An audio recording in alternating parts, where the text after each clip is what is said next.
أعوذ بالله من الشيطان الرجيم.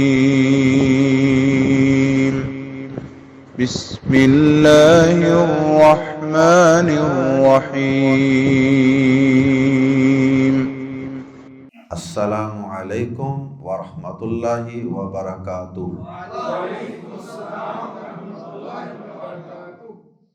سورۃ التوبہ آیت نمبر 85 سے 89۔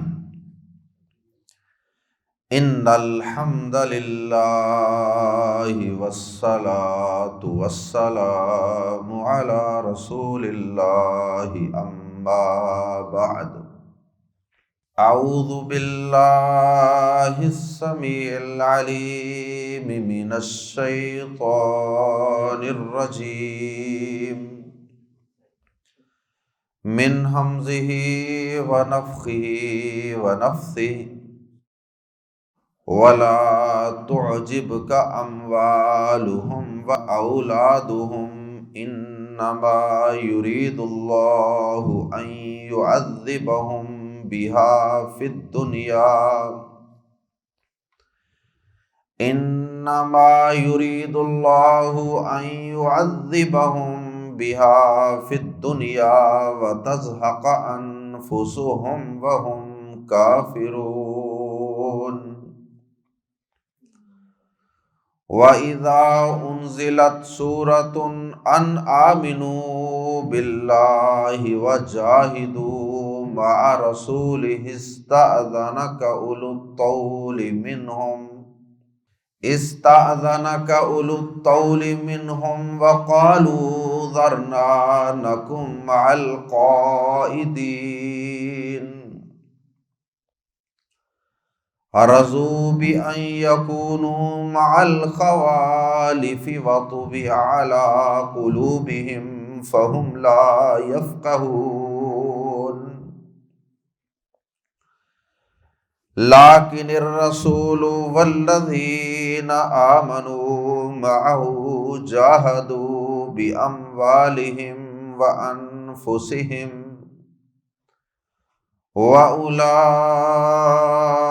لَهُمُ الْخَيْرَاتُ وَأُولَئِكَ هُمُ الْمُفْلِحُونَ۔ أَعَدَّ اللَّهُ لَهُمْ جَنَّاتٍ تَجْرِي مِنْ تَحْتِهَا الْأَنْهَارُ خَالِدِينَ فِيهَا ذَلِكَ الْفَوْزُ الْعَظِيمُ۔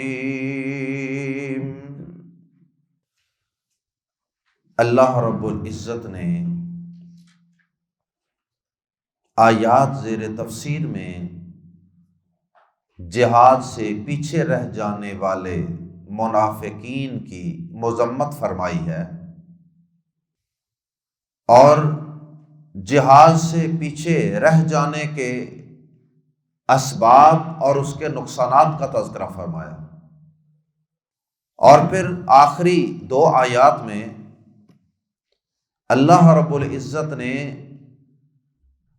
اپنی جان اور مال کے ساتھ اللہ کے رسول صلی اللہ علیہ وسلم کے ساتھ مل کر جہاد پہ جانے والوں کی فضیلت بیان فرمائی۔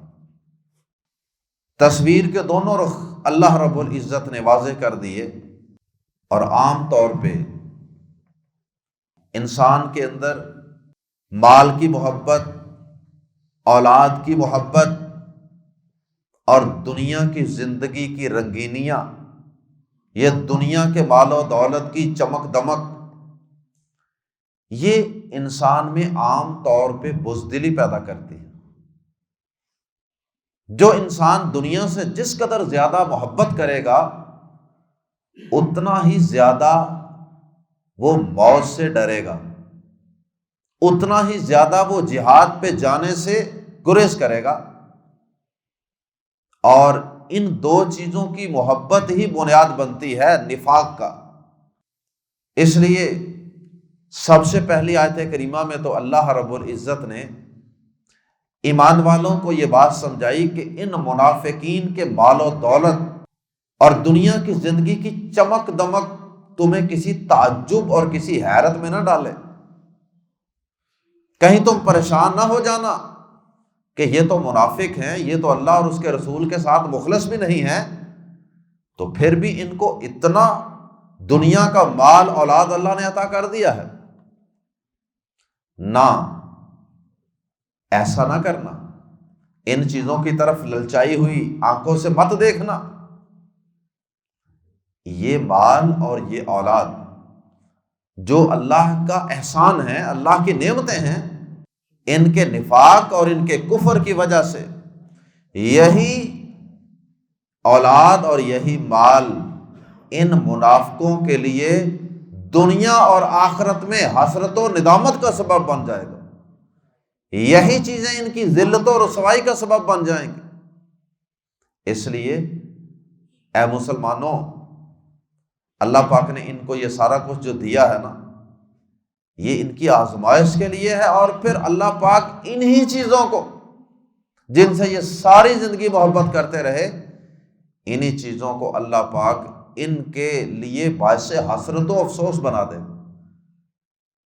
جیسے کوئی انسان بڑی قیمتی گاڑی لیتا ہے، بڑی قیمتی گاڑی لیتا ہے پیسے جمع کر کر کے، اب وہی گاڑی حادثے کا سبب بن جائے، اسی گاڑی کے اندر ایکسیڈنٹ کے بعد آگ لگ جائے اور آدمی اسی کے اندر ہی جلس کا مر جائے، اب بظاہر تو دیکھنے والا کہے گا نا جاتے ہوئے کہ اس کی گاڑی کیا بات، میرے پاس تو سائیکل بھی نہیں ہے، میں کتنا بد قسمت ہوں۔ لیکن وہی گاڑی، وہی مال، وہی اولاد، اللہ پاک اسی طرح ان منافقوں کے لیے باعث حسرت و افسوس بنا دے گا۔ تو یہ پہلی آیت کریمہ ہم تھوڑے سے فرق کے ساتھ اس سے پہلے آیت نمبر 55 میں پڑھ چکے ہیں، وہاں ہم نے اس کی زیادہ تفصیل بھی عرض کی تھی، جیسے عبداللہ بن ابی کا بیٹا جس نے تلوار نکال لی تھی مدینہ کی سرحد پر، اپنے باپ سے کہا تھا کہ خبردار مدینہ کے اندر داخل ہونے کی کوشش کی تھی، تو اللہ کے رسول صلی اللہ علیہ وسلم کے خلاف نازیبا کلمات بولتا ہے، چل کھڑا ہو جاؤ ادھر۔ اب یہ اولاد باعث ذلت و رسوائی ہی بنی نا۔ اللہ اکبر۔ اس لیے اللہ رب العزت نے سورۃ المنافقون کے اندر بھی منافقین کا تذکرہ کیا، ان کا تذکرہ کرنے کے بعد آخر میں ایمان والوں کو اللہ پاک نے نصیحت فرمائی۔ کیا نصیحت فرمائی؟ فرمایا لا تلہکم اموالکم ولا اولادکم عن ذکر اللہ ومن یفعل ذلک فاولئک هم الخاسرون۔ اے ایمان والو، تمہارے مال اور تمہاری اولادیں تمہیں اللہ کی یاد سے، اللہ کے ذکر سے، اللہ کی کتاب سے، اللہ کی یاد سے، اللہ کی نماز سے کہیں غافل نہ کر دیں۔ اور جس نے ایسا کر لیا، اولاد کی محبت میں، مال کی محبت میں اتنا آگے بڑھ گیا کہ وہ ایمان کو بھول ہی گیا، آخرت کو بھول ہی گیا، یہ نعمتیں دینے والے رب کو بھول ہی گیا، اور اس بات کو بھول گیا کہ یہ تو آزمائش ہوتی ہے، تو وہ شخص یقیناً خسارہ پانے والا۔ تو منافقین اسی خسارے کے اندر مبتلا تھے، مال، اولاد، دنیا، کوٹھیاں، مکانات، ان کی محبت کے اندر وہ ایسے گم تھے، ایسے گرویدہ تھے، ان کی اللہ اور اس کے رسول صلی اللہ علیہ وسلم کی محبت کی طرف کوئی توجہ ہی نہیں تھی، تو اس طرف سے وہ غافل تھے۔ اللہ اکبر۔ آئیے قرآن مجید کے الفاظ میں جہاد سے پیچھے رہ جانے والے، مال اور اولاد کی محبت میں جہاد سے پیچھے رہ جانے والے ان منافقین کا تذکرہ پڑھتے ہیں۔ وَلَا تُعْجِبْ، اور نہ تعجب میں ڈالیں، نہ حیران کریں کا آپ کو، اموالہم، ان کے اموال، مال کی جمع، وَأَوْلَادُهُمْ، اور نہ ان کی اولاد، انما، صرف یا یہی، یرید اللہ، چاہتا ہے اللہ۔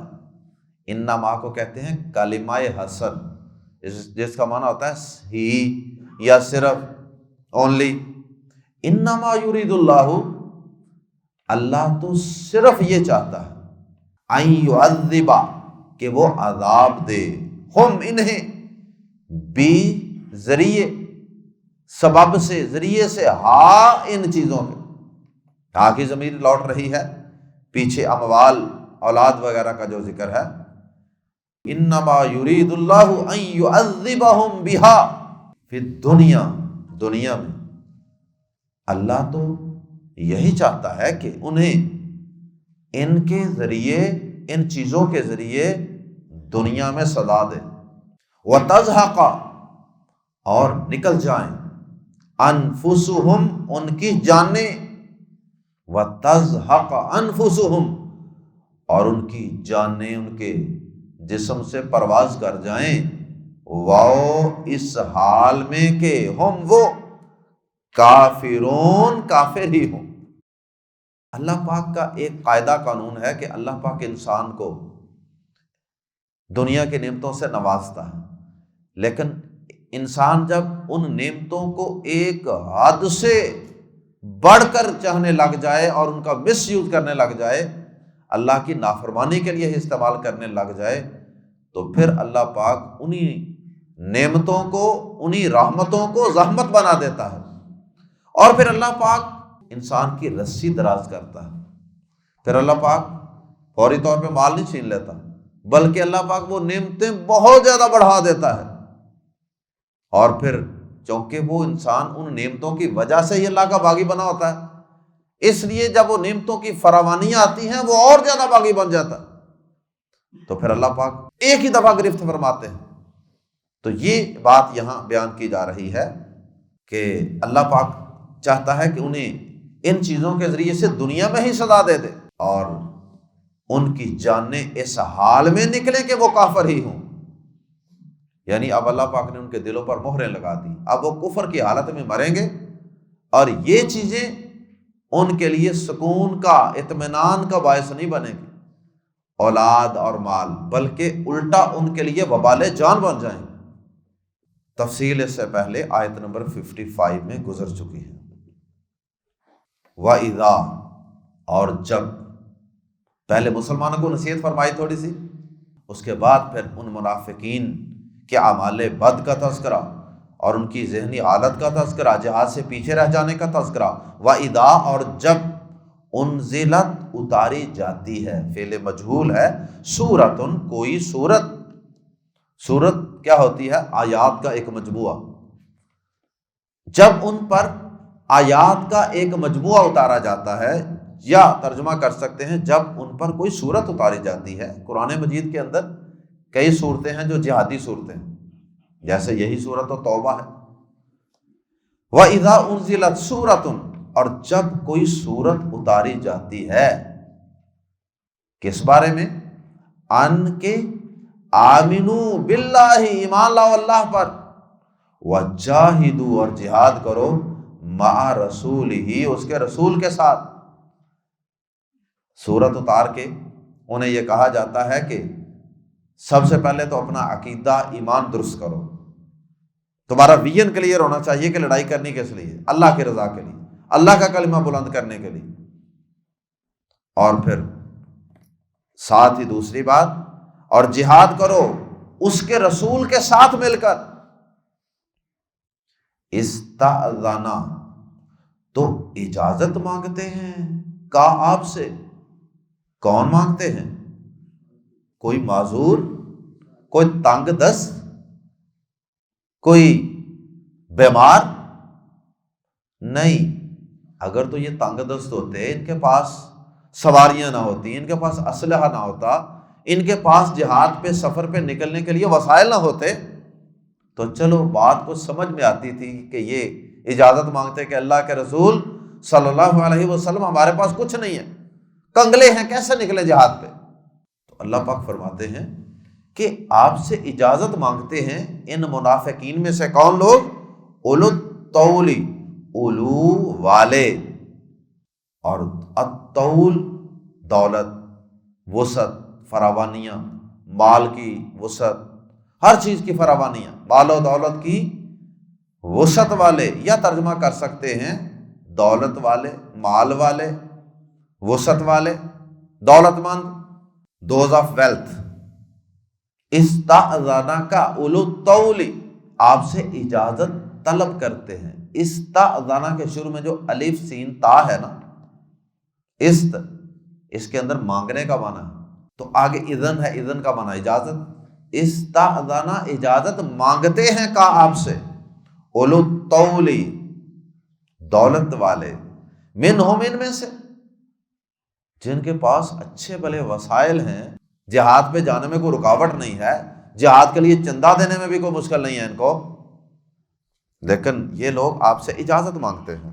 کس چیز کی اجازت مانگتے ہیں؟ کہ آپ ہمیں گھر میں ہی بیٹھے رہنے کی، مدینہ میں ہی ٹھہرے رہنے کی اجازت فرما دیں، ہمارے لیے جانا مشکل ہے ذرا.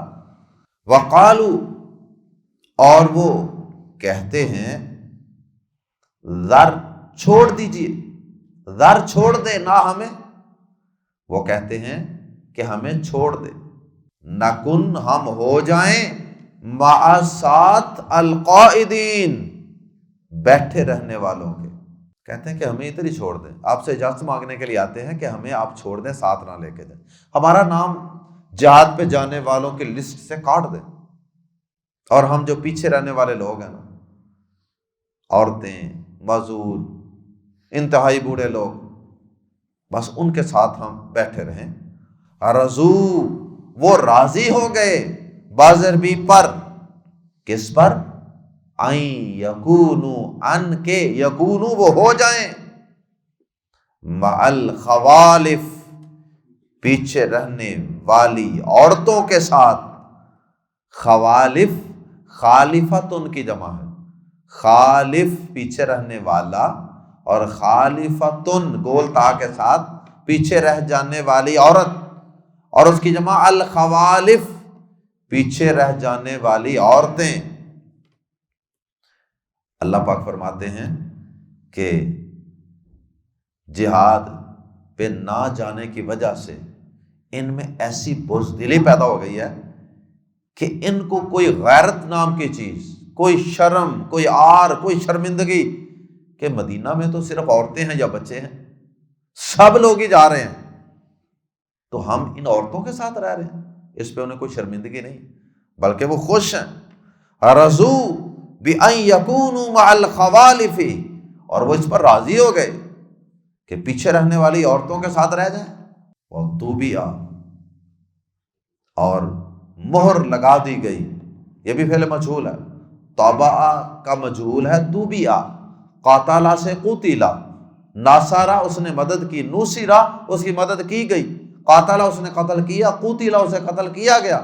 اسی طرح طبع اس نے مہر لگائی، اور طوبیا مہر لگا دی گئی، علی قلوبہم ان کے دلوں پر، فہم پس وہ لا یفقہون نہیں سمجھتے. اللہ پاک نے ان کے دلوں پر ان کے کفر اور نفاق کی وجہ سے مہریں لگا دی ہیں، اور اب انہیں کسی بات کی سمجھ نہیں آنی. اب انہیں آپ لاکھ سمجھا لیں، انہیں اس بات کی سمجھ نہیں آ سکتی کہ جہاد کی برکات کیا ہوتی ہیں، انہیں سمجھ نہیں آ سکتی کہ شہادت کے فضائل کیا ہوتے ہیں، انہیں اس بات کی سمجھ نہیں آ سکتی کہ غیرت چیز کیا ہے، دنیا کے اندر غیرت کیا چیز ہوتی ہے، اور ان کو یہ سمجھ نہیں آ سکتی کہ آزادی اور غلامی میں فرق کیا ہوتا ہے. اس لیے یہ اپنے اعمال بد کی وجہ سے، دنیا کی محبت کی وجہ سے، اولاد اور مال کی محبت میں غرق ہو جانے کی وجہ سے، اور نفاق کی وجہ سے اللہ پاک نے اب ان کے دلوں پر مہر لگا دی ہے. اب انہیں جہاد پہ جانے کے فوائد و برکات اور پیچھے رہ جانے کے نقصانات یہ کوئی دنیا کے طاقت نہیں سمجھا سکتی. اس کے بعد اللہ پاک نے آخری 2 آیات میں ایمان والوں کا تذکرہ کیا، ابو بکر، عمر، عثمان و علی، طلحہ و زبیر رضی اللہ تعالی عنہم کا تذکرہ فرمایا، جو آپ کے ساتھ اپنے گھر کا پورا سامان لے کر، اپنے گھر کا آدھا مال لے کر، اور تھوڑی سی مزدوری کر کے، کھجوریں تھوڑی سی اللہ کی راہ میں خرچ کر کے آپ کے ساتھ چل رہے تھے. اور ان صحابہ کی تعریف اللہ پاک نے فرمائی ہے، لیکن الرسول، لیکن رسول نے صلی اللہ علیہ وسلم، والذین آمنوا، اور ان لوگوں نے جو ایمان لائے، معہو، آپ کے ساتھ، یعنی جو آپ کے ایمان والے ساتھی تھے، انہوں نے کیا کیا؟ جاہدوا، انہوں نے جہاد کیا، بی اموالہم، اپنے مالوں کے ساتھ، مال بھی پیش کیے، کسی نے پورا گھر، کسی نے آدھا گھر، کسی نے چاندی، کسی نے گھوڑے، کسی نے تلواریں، کسی نے ایک وقت مزدوری کر کے کھجوریں ہی پیش کر دیں۔ تو انہوں نے تو جہاد کیا بی اموالہم وانفسہم، اپنے مالوں کے ساتھ بھی اور اپنی جانوں کے ساتھ، واولئک، اور یہی لوگ ہیں، لہم، ان کے لیے، الخیرات، سب بلائیاں، الخیرات الف لام کی وجہ سے ہم ترجمہ کر رہے ہیں سب بلائیاں، یہ الف لام کے بھی کئی مقاصد ہوتے ہیں۔ اولئک لہم الخیرات، ویسے بھی یہ جمع ہے، اولئک لہم الخیرات، یہی لوگ ہیں جن کے لیے سب بلائیاں ہیں، دنیا میں بھی بلائیاں ہی بلائیاں، آخرت میں بھی بلائیاں ہی بلائیاں۔ اور یہی دعا کرتے ہیں نا ہم، ربنا آتنا فی الدنیا حسنۃ وفی الآخرۃ حسنہ، اے اللہ دنیا میں بھی ہر طرح کی خیر بلائی عطا فرمانا اور آخرت میں بھی بلائیاں عطا فرمانا۔ وَأُولَئِكَ لَهُمُ الْخَيْرَاتُ، یہی لوگ ہیں جن کے لیے بلائیاں ہیں، وَأُولَئِكَ، یعنی دنیا کے اندر غنیمتیں ہیں، عزت ہے اور غلبہ ہے، سارا کچھ دنیا کے اندر بھی ہے، اور آخرت کی بلائیاں جن کا تذکرہ اگلی آیات میں آ رہا ہے، وَأُولَئِكَ هُمُ الْمُفْلِحُونَ، اور یہی لوگ فلاح پانے والے ہیں، یہ ہیں کامیاب لوگ دنیا اور آخرت میں۔ تو کامیابیاں، بلائیاں، عزتیں، وقار، غلبے، آزادیاں، جنتیں، یہ سارا کچھ ملتا ہے تو اللہ کے دین کے غلبے کے لیے بھرپور قسم کی جد و جہد کرنے سے ملتی ہے، اور اس جد و جہد کی انتہا وہ اللہ کی راہ میں میدان میں نکل کر اپنی جان تک کو پیش کر دینا۔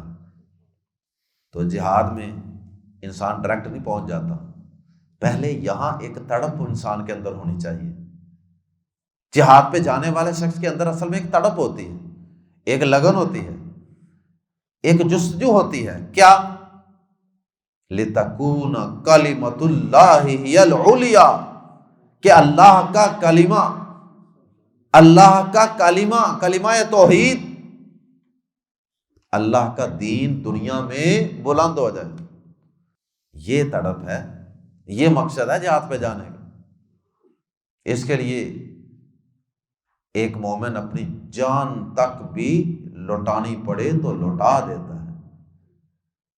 تو کیا میرے اور آپ کے اندر یہ تڑپ، یہ لگن ہے؟ پہلے نمبر پہ تو یہ لگن ہونی چاہیے نا، یہ تڑپ ہونی چاہیے، اللہ کا دین غالب آ جائے، یہ بے حیائی کا، فحاشی کا یہ کلچر، کافروں کا بے حیائی کا کلچر دب جائے، ان کے نظام زمین بوس ہو جائیں، اور اسلام کا کلچر، شرم والا، حیا والا، غیرت والا، عزت والا، وقار والا، محبت والا، پیار والا، امن والا، سکون والا کلچر وہ دنیا کے اندر عام ہو جائے، ہر شخص دین کی طرف آ جائے۔ یہ کلچر دنیا کے اندر پھیلانے کے لیے کیا میرے اور آپ کے اندر یہ تڑپ ہے جو جہاد کی اصل بنیاد ہے؟ اگر یہ روح پیدا ہوگی تو پھر دنیا کے اندر تبدیلی کے لیے ہم کچھ کریں گے نا۔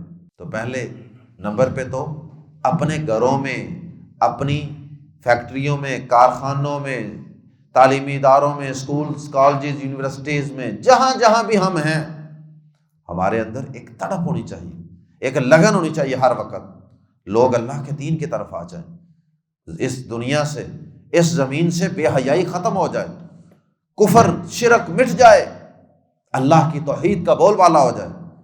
اور اس کے لیے ضروری ہے کہ ہم قرآن کو سیکھیں، اور قرآن کو سیکھ کے لوگوں کو اس چیز کی دعوت بھی دیں۔ اگر تو یہ تڑپ ہے تو سمجھیں کہ کچھ چنگاری اندر ہے، یہ چنگاری بڑھ کے تو ہمیں اس آخری سٹیج تک جہد اور کوشش کی، جہاد کی اس آخری سٹیج تک بھی لے جانے کا سبب بن سکتی ہے، جس سٹیج کے نتیجے میں اللہ پاک شہادتوں کے تمغے عطا فرماتے ہیں۔ اللہم اجعلنا منہم۔ فرمایا اعد اللہ، تیار کیے ہیں اللہ نے، سبحان اللہ، تیار کیے ہیں اللہ نے۔ ایک ہے پروفیسر صاحب نے کوئی تیار کیا، ڈاکٹر صاحب نے کچھ تیار کیا ہو، آپ نے کچھ تیار کیا ہو کسی مہمان کے لیے کہ آئیے جی آپ کے لیے ہم نے تیار کر دیا ہے کھانا۔ یہ دنیا کی تیاری ہے، دنیا کی تیاری، یہ دنیا کے میزبان ہیں۔ اور یہاں کیا خوبصورت الفاظ ہیں، اعد اللہ لہم، اللہ نے ان کے لیے تیار کر رکھے ہیں جنات، ایسے باغات، اللہ اکبر، ان باغات کے کیا کہنے جو اللہ پاک نے تیار کیے ہوں۔ دنیا کے اندر انسانوں کے تیار کردہ باغات انسان دیکھ لیتا ہے نا، پارک دیکھ لیتا ہے، اش اش کر اٹھتا ہے، کیا خوبصورتی ہے، کیا حسن ہے، کیا یہاں رہنے اور بیٹھنے کا مقام ہے۔ اور یہ باغات اللہ نے تیار کیے ہیں، اعد اللہ، اللہ نے تیار کر رکھے ہیں، لہم، ان کے لیے، اللہم اجعلنا منہم، اللہ اپنی رحمت سے ہم گناہگاروں فقیروں کو بھی اپنے ان بندوں میں شامل فرما لے جو تیرے دین کے لیے جستجو کرتے ہیں، اور تو نے ان کے لیے ایسے باغات تیار کیے ہیں، تجری، بہتی ہیں، من تحتی ہا، ان کے نیچے سے، الانہار، نہریں، خالدین فیہا، وہ ان میں ہمیشہ رہنے والے ہیں۔ اللہ اکبر۔ اللہ کے نبی صلی اللہ علیہ وسلم نے فرمایا کہ دنیا میں واپس آنے کی خواہش کوئی شخص بھی نہیں کرے گا، جنت میں جانے کے بعد دنیا میں واپس آنے کی خواہش کوئی انسان نہیں کرے گا، کوئی ایک انسان بھی، الا الشہید، سوائے شہید کے۔ آپ نے فرمایا اس وجہ سے کہ وہ جنت کے اندر جو کچھ اللہ پاک نے اس کے لیے تیار کیا ہے نا، اور جو جو کچھ اللہ پاک اس کو اعلیٰ مقام، عزت، وقار، سٹیٹس عطا فرمائیں گے نا، اس کی وجہ سے صرف وہ خواہش کرے گا کہ یا اللہ ایک دفعہ دنیا میں واپس لوٹا دے اور مجھے 10 دفعہ دوبارہ شہید ہونے کی دوبارہ سعادت عطا فرما دے، اس لیے کہ جو تیری راہ میں سر کٹانے کا، خون بہانے کا، جان کا نذرانہ پیش کرنے کا لطف آیا ہے نا، یا اللہ وہ تیری اس جنت میں بھی نہیں آیا۔ شہید یہ کہے گا تو پھر اللہ پاک نے اس شہید کو کہا کہ نہ، یہ ہماری پالیسی نہیں ہے کہ ہم تمہیں اس جنت سے دنیا میں واپس جانے دیں، ہاں تمہارا پیغام میں پیچھے رہنے والے لوگوں تک پہنچا دیتا ہوں۔ وہ یہ بھی کہیں گے نا کہ یا اللہ ہم واپس جائیں، جا کے دوسرے لوگوں کو بھی بتائیں کہ آ جاؤ یار، یہاں تو بڑی موجیں ہیں، ایویں پریشان پھر رہے ہو دنیا کی زندگی میں۔ تو اللہ پاک کہتے ہیں کہ میں تمہارا پیغام پہنچا دیتا ہوں۔ وہ اللہ پاک نے سورہ آل عمران میں پیغام پہنچا دیا کہ وہ اس پر بہت خوش ہیں جو اللہ نے انہیں عطا کیا۔ اور نبی صلی اللہ علیہ وسلم نے فرمایا کہ جنت میں صرف 100 درجات اللہ پاک نے جہاد فی سبیل اللہ کرنے والوں کے لیے تیار کی ہیں، اور ہر 2 درجوں کے درمیان فاصلہ اتنا ہے 10-12 فٹ، جتنی چھت ہوتی ہے، نہیں، جتنا زمین و آسمان کے درمیان فاصلہ ہے اتنا 2 درجوں کے درمیان فاصلہ ہے۔ 100 درجہ اللہ نے جہاد کرنے والوں کے لیے صرف تیار کیا ہے، اور فرمایا کہ تم جب بھی اللہ سے مانگو تو اللہ سے جنت الفردوس مانگا کرو، اس لیے کہ جنت الفردوس جنت کا سب سے اعلیٰ درجہ ہے، اور اس سے اوپر رحمان کا عرش ہے، اور اسی جنت الفردوس سے ہی جنت کے تمام چشمے جاری ہوتے ہیں۔ اللہم انا نسألک جنت الفردوس۔ اللہ اکبر۔ اعد اللہ لہم جنات تجری من تحتہا الانہار، اللہ نے ان کے لیے تیار کر رکھے ہیں ایسے باغات جن کے تلے نہریں بہتی ہیں، خالدین فیہا، تھوڑی دیر کے لیے خوشی نہیں ہوگی، ہمیشہ ہمیشہ رہنے والا۔ یہ بھی بہت بڑا اعزاز ہے کہ یہ خوشی مسرت، یہ نعمتیں عارضی نہیں، ہمیشہ۔ ذالک الفوز العظیم، ذالک الفوز، یہی کامیابی ہے، العظیم، بڑی، یہی بہت بڑی کامیابی ہے۔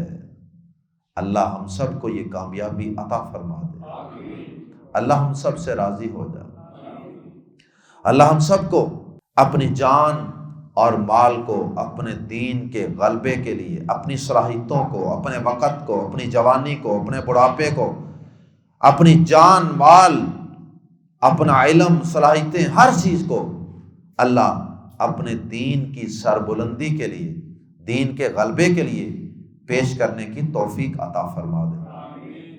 سبحانک اللہم وبحمدک، اشہد ان لا الہ الا انت، استغفرک واتوب الیک۔